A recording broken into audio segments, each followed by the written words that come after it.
Merhaba değerli takipçilerimiz. Bugün 21 Ocak. Hava gördüğünüz gibi güneşli ve tam bir badem budama videosu çekmek için ideal bir gün. Biz genelde badem budamalarını ceviz budamalarına kıyasla 1,5 ay önceden yapıyoruz. Ben bu bademin bildiğiniz gibi 4. budamasını yapacağım. 3. yaşını yeni tamamladı. İlk diktiğimde bir budama yapmıştım, hatırlıyorsunuz ki bunun zaten bu fidanın şu kalınlıktayken buraya dikildiği andan itibaren bu hale gelene kadar ki bütün videoları YouTube kanalında mevcut, bu yaşa kadar olan budamaları. Ben bu videoda zaten artık bunun şekil budaması bitti arkadaşlar. Bakın, bademin, cevizin şekil budaması 5 yaşına kadar, bademin şekil budaması 3 yaşına kadar olur. Artık verim budaması yapacağım. Budama işim çok azaldı ve döneminde yakalamışken birkaç teknik noktadan bahsedeceğim. Neden bu dönemde karar verdim? Arkadaşlar, üzerindeki meyve hüzmelerini görüyor musunuz? Hafif hafif şişmeye, patlamaya başladı. Yani siz bunu zaten Mart'a bırakarsanız çiçeklenmiş olacak. Bu çiçeklenme döneminde hiçbir budama yapamayız. Lütfen üreticilerimiz ceviz ve bademin budamaları arasındaki bu farkı kesinlikle unutmasın. Dediğim gibi bademin bu üzerindeki hüzmelerin hafif şiştiğini gördüğünüzde budama için ideal bir zaman. Çok da geçe bırakmamak lazım. Ben bakıyorum şöyle. Bakın, geçen sene buralardan vurmuşuz. Taze sürgünlerin üzerinde çok ciddi bir meyve hüzmelerinin gözleri yok. Dallar üzerinde çok güzel var. Bu sene çok güzel bir verim olacağı belli. 4. yazını görecek bu ağacımız. Ve artık şeklini de aldığı için çok dehşet sert bir, ben bunun geçen sene bir budamasını yapmıştım. Ağacın yarısı gitmişti. Ama bunlar şekil budaması işte. Artık bu sene sadece bir verim budaması yapacağım. Ve verim budamasından sonra ağacın üstündeki meyve yükünü görün, çiçeği görün. O zaman da bir video çekmek isteyeceğim.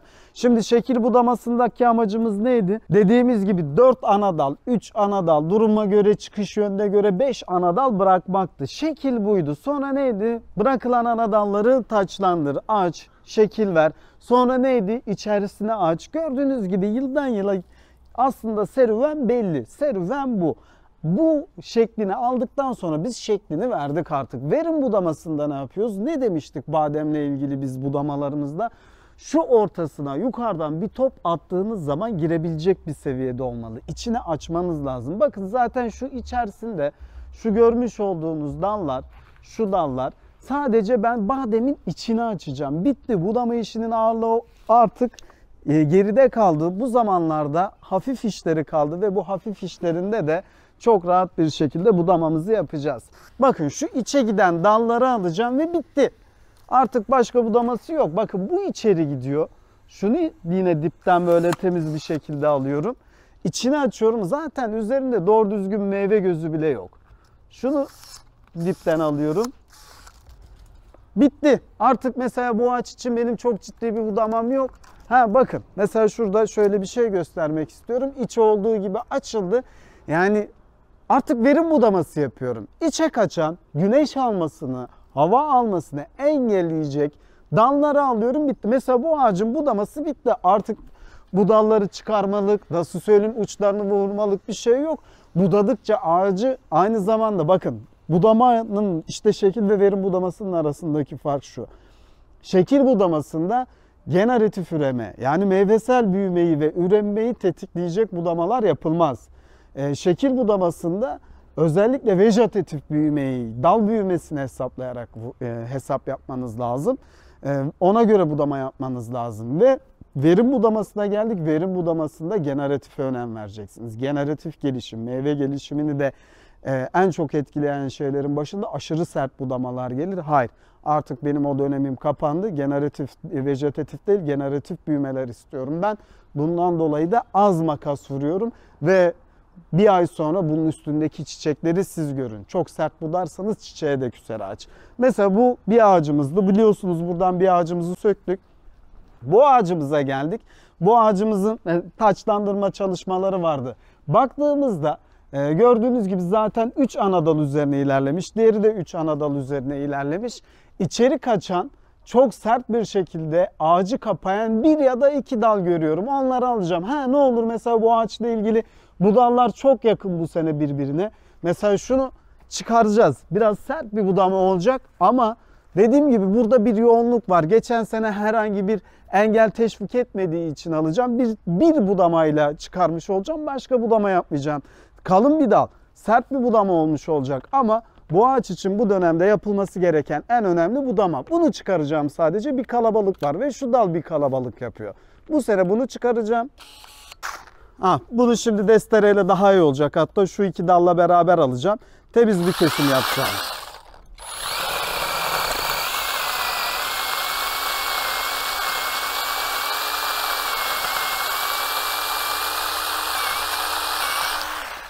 Mesela bu ağacımızda gördüğünüz gibi bir tane dal aldım. O da içeriye rahat bir hava alsın diye.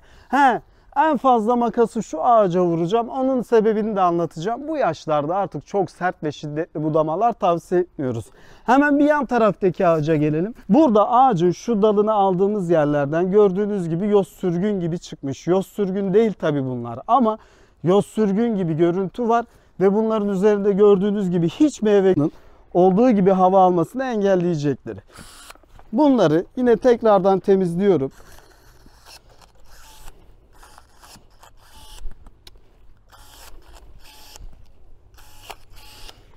Zaten bunları ufak da olsa alıyorum. Şuraya gelecek olursak bunlar daha çok böyle güneşin alınabileceği yerde olduğu için mesela bunu bırakıyorum. Sadece bunu alıyorum. Ve artık çok sert bir budamaya gerek yok. Mesela gördüğünüz gibi şu dallar birbirine yakın ama bir sene sonra alınabilir. Onun dışında geldiğimde bu ağacın ortasında net bir şekilde gördüğünüz gibi bir görüntü kirliliği de yaratıyor. Bunu aldım.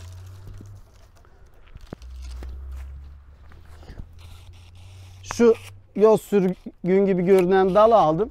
Yetti. Artık benim mesela bir ağacı geçen sene hatırlıyorsunuz 3 yaşında olmasına rağmen budaması 5 dakikayı geçiyordu. Şimdi bir ağaç 1 dakikaya almıyor. Çok sert şiddetli budama dönemleri bitti ve şu güzellikleri görüyorsunuz. Bunlar bizim bir ay sonra çiçeklerimiz olacak. Ve güzel bir şekilde badem alacağız. Bunlara kıymayalım zaten. 3 senedir kıyıyoruz şeklini tam alsın diye. Ama meyvecilik böyle bir şey. Yani ilk senelerde biraz kasap olmanız gerekiyor ki ilerleyen dönemlerde böyle güzel manzaralar görün. Şimdi ağaç şeklini tam bir şekilde aldı. Benim içim rahat. Güzel bir verim de verecektir. Gelelim şuraya. Bakın neden sert budama yapmak istemiyorum arkadaşlar. Artık bu 3. yaşı bittikten sonra bu çok güzel ve kritik bir bilgidir.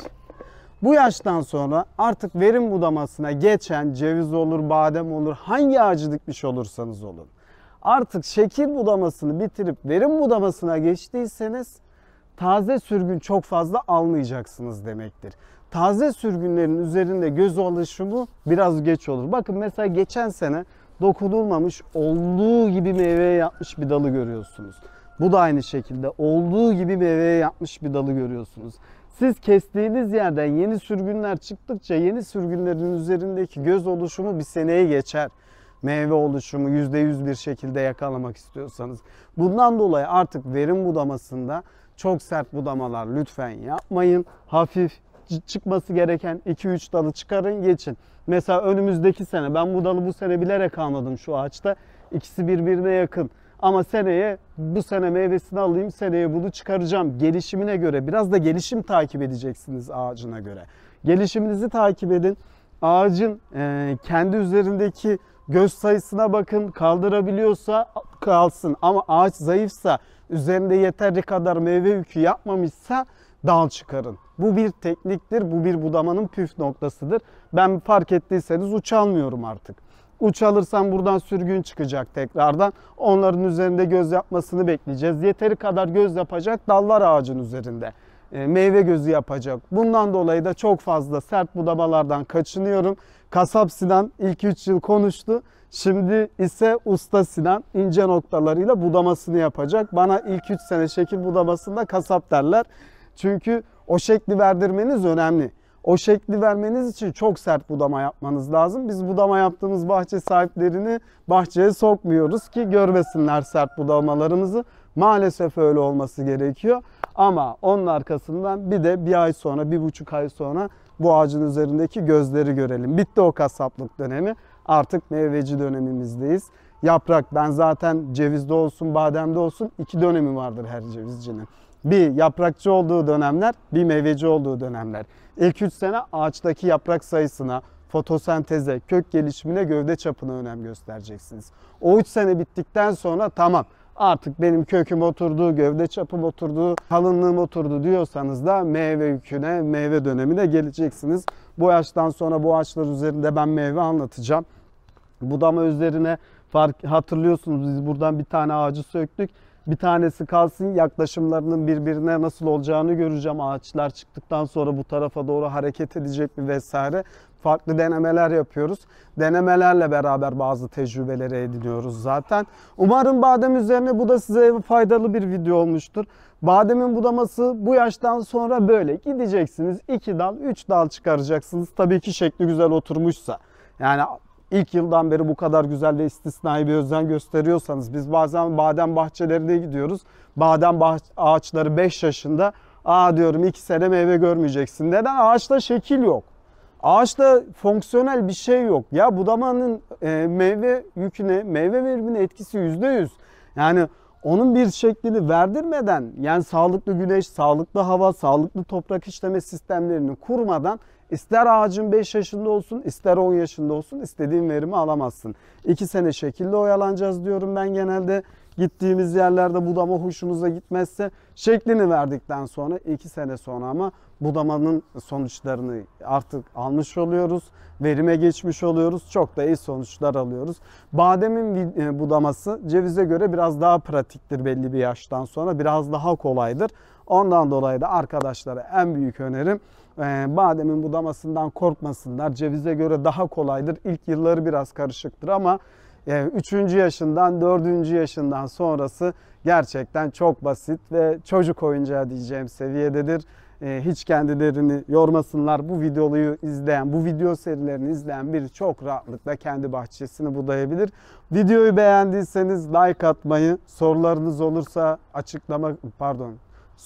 olursa yorum kısmına yazmayı unutmayın lütfen. Umarım sizlere faydalı bir video olmuştur. Herkese iyi günler diliyorum.